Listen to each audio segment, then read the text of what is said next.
Assalamualaikum warahmatullahi wabarakatuh. Selamat sore dan salam sejahtera buat kita semua. Perkenalkan, nama saya Rinto Rifanto, SEMM. Saya salah satu dosen di perguruan tinggi atau Universitas Ilmu Tamrin, tepatnya di program studi administrasi rumah sakit.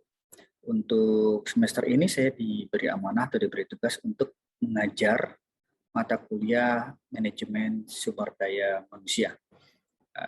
Saya ucapkan selamat datang buat teman-teman administrasi rumah sakit yang telah bergabung di mata kuliah saya.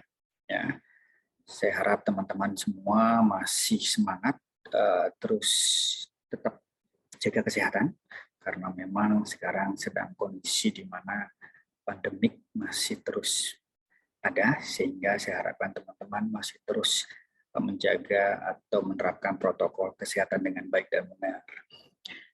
Baik, sebelum saya masuk ke materi perkuliahan berikutnya atau pertama, saya akan coba menyampaikan di sini terkait dengan rancangan pembelajaran semester atau RPS, di mana RPS ini berisi tentang materi-materi yang akan saya sampaikan selama satu semester nanti ke depan.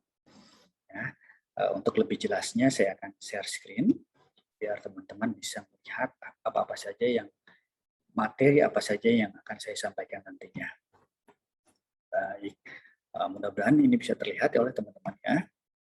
Nah, ini rancangan pembelajaran semester sumber daya manusia, mata kuliah sumber daya manusia, di mana di deskriptif mata kuliah di sini disampaikan bahwasanya mata kuliah ini memberikan pengetahuan teknik dan aplikasi yang komprehensif tentang manajemen sumber daya manusia.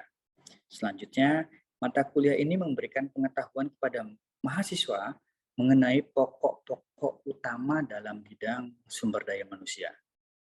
Nah, dari deskripsi ini tentunya program studi ingin ada capaian pembelajaran atau CPL, program studi yang diharapkan nantinya mahasiswa semua bisa tercapai dari CPL ini. Di mana CPL dari program studi atau capaian pembelajaran program studi yaitu pertama mengetahui dan menjelaskan manajemen SDM, serta mahasiswa nantinya mampu menjelaskan fungsi-fungsi manajemen SDM, dan berikutnya adalah memahami konsep dan penerapan manajemen SDM. Ini adalah capaian pembelajaran dari program studi. Nah, dari CPL ini sehingga nantinya dibuat suatu yang dinamakan dengan capaian pembelajaran mata kuliah atau CPMK. Ada 14 CPMK yang akan teman-teman tempuh nantinya, ya, atau teman-teman harus bisa mencapai ini semua, di mana pertama adalah mahasiswa memahami dan mengetahui tentang pendahuluan dan pengantar manajemen SDM tentunya. Yang kedua, memahami dan mengetahui tentang etika bisnis dan tanggung jawab sosial perusahaan. CPMK ketiga, di sini dikatakan bahwasanya mahasiswa memahami dan mengetahui tentang keragaman angkatan kerja. CPMK keempat, mahasiswa memahami dan mengetahui tentang perencanaan sumber daya manusia. CPMK kelima, memahami dan mengetahui tentang perekrutan. CPMK ke-6 nantinya mahasiswa memahami, mengetahui, dan menjelaskan tentang seleksi karyawan. CPMK ke-7 di sini, mahasiswa memahami, mengetahui, dan menjelaskan tentang pelatihan dan pengembangan. Di CPMK ke-8 nantinya, mahasiswa mampu menjelaskan tentang penilaian kinerja. Di CPMK 9 nantinya mahasiswa mampu menjelaskan tentang kompensasi finansial. Di CPMK 10, artinya mahasiswa mampu menjelaskan tentang tunjangan dan kompensasi non-finansial. Yang ke-11, mampu menjelaskan tentang kesehatan dan keselamatan kerja. Dan yang ke-12, mahasiswa nantinya mampu menjelaskan tentang serikat kerja. Di CPMK 13, nantinya mahasiswa mampu menjelaskan tentang hubungan karyawan, dan yang CPMK ke-14 nantinya mahasiswa mampu menjelaskan tentang manajemen SDM secara global. Seperti itu. Nah, ini adalah capaian mata kuliah atau CPMK. Ada 14 CPMK nantinya yang akan kita sama-sama belajar nantinya. Ya. Nah, dari CPMK ini nantinya ada turunan atau sub dari CPMK.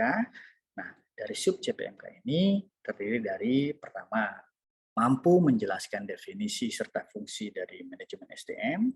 Di sub CPMK kedua, mampu menjelaskan model etika dan kode etik SDM.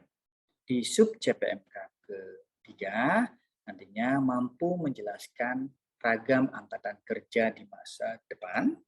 Yang keempat, mahasiswa nanti mampu menjelaskan analisis pekerjaan dan perencanaan SDM. Di sub CPMK ke-5 nantinya mahasiswa mampu menjelaskan proses dan metode rekrutmen SDM. Yang keenam, mampu menjelaskan proses dan metode seleksi karyawan. Di sub CPMK ke-7 mampu menjelaskan proses dan metode pelatihan dan pengembangan SDM. Sub CPMK ke-8 nantinya mahasiswa mampu menjelaskan dan melaksanakan tentang penilaian kinerja. Di sub CPMK 9 nantinya mampu menjelaskan karyawan sebagai determinan kompensasi finansial langsung. Dan yang sub CPMK 10 mampu menjelaskan rancangan tunjangan.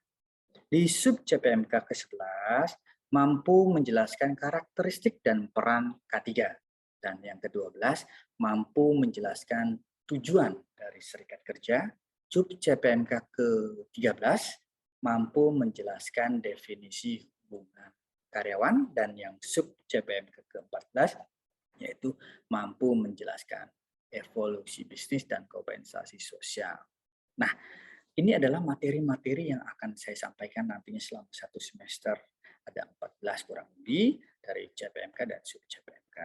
Nah, di tengah-tengah dari CPMK nanti di pertemuan ke-8 nantinya akan ujian tengah semester, dan di pertemuan di akhir nantinya akan ada ujian akhir semester.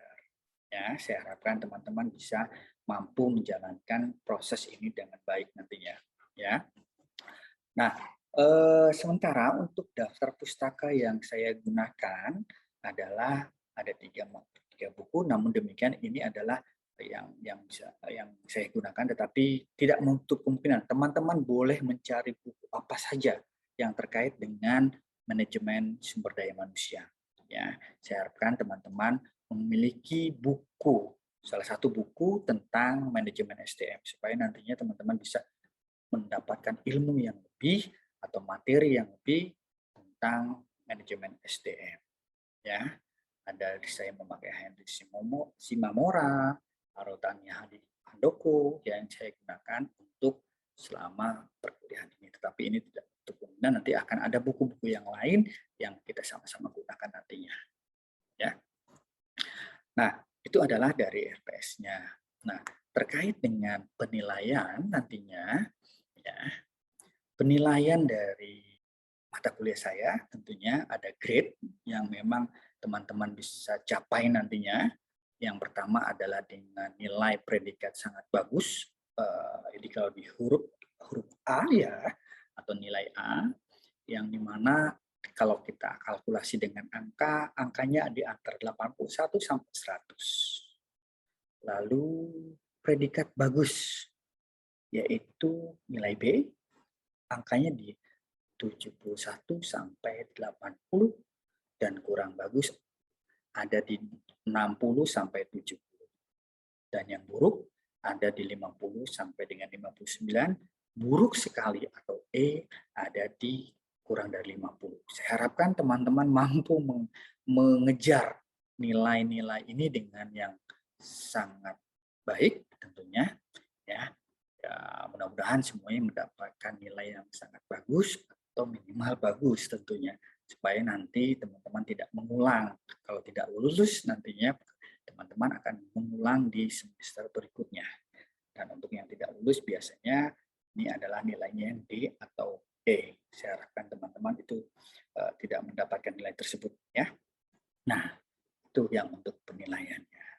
Nah, untuk mencapai nilai tadi, tentunya ada komponen-komponen yang teman-teman akan kejar atau akan tempuh untuk mendapatkan nilai tadi. Ya, di mana di sini ada 4 komponen yang akan saya nilai. Yang pertama adalah kehadiran atau presentasi, ya presensi, sorry, ya. Nilainya adalah 10%. Kalau memang teman-teman bisa manfaatkan ini semua full hadir, berarti sudah mendapatkan nilai 10% nantinya dari total yang kita jumlah nantinya. Lalu ada tugas. Tugas ini nantinya bisa bersifat kelompok ataupun pribadi, ya. Untuk tugas ini bobotnya nilainya 20, ya.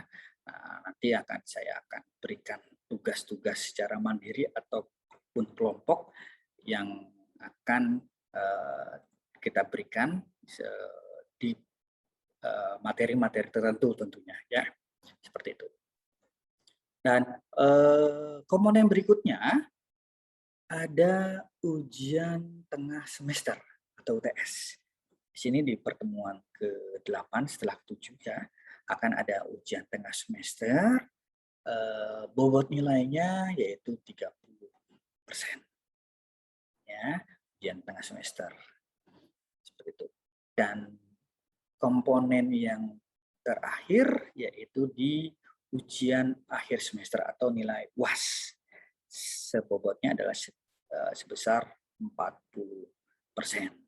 Jadi saya harapkan memang semua komponen ini bisa teman-teman ambil atau raih secara baik supaya nantinya dapat nilai yang memang bagus seperti itu. Ya, saya harapkan teman-teman bisa mendapatkan nilai yang bagus tentunya. Ya. Nah, itu rancangan pembelajaran sekaligus informasi terkait dengan kontak perkuliahan. Saya harapkan dari penyampaian materi ini atau penyampaian informasi ini, saya harapkan teman-teman nantinya bisa menjalankan proses perkuliahan ini dengan baik dan benar. Seperti itu. Ya, sekali lagi, walaupun kita masih perkuliahan secara daring atau online, tetapi saya harapkan itu semua tidak menutup semangat untuk teman-teman untuk terus belajar. Ya, kehadiran sangat-sangat saya apresiasi buat teman-teman yang memang nantinya hadir selama proses perkuliahan saya seperti itu. Ya, baik, itu yang bisa saya sampaikan di penyampaian RPS dan kontak perkuliahan. Mudah-mudahan teman-teman bisa menyimak dengan baik apa-apa saja yang saya sampaikan. Ya, kalau memang ada yang kurang jelas, teman-teman bisa menanyakan kepada saya secara langsung atau melalui media sosial yang lainnya yang memang nanti kita gunakan selama proses perkuliahan, bisa itu Google Class seperti atau yang lainnya atau Zoom meeting seperti ini. Ya, seperti itu. Oke. Itu yang bisa saya sampaikan buat teman-teman semua, tetap semangat sekali lagi. Saya akhiri pertemuan materi tentang RPS dan untuk program ini. Saya ucapkan terima kasih atas waktunya. Saya ucapkan Assalamualaikum warahmatullahi wabarakatuh.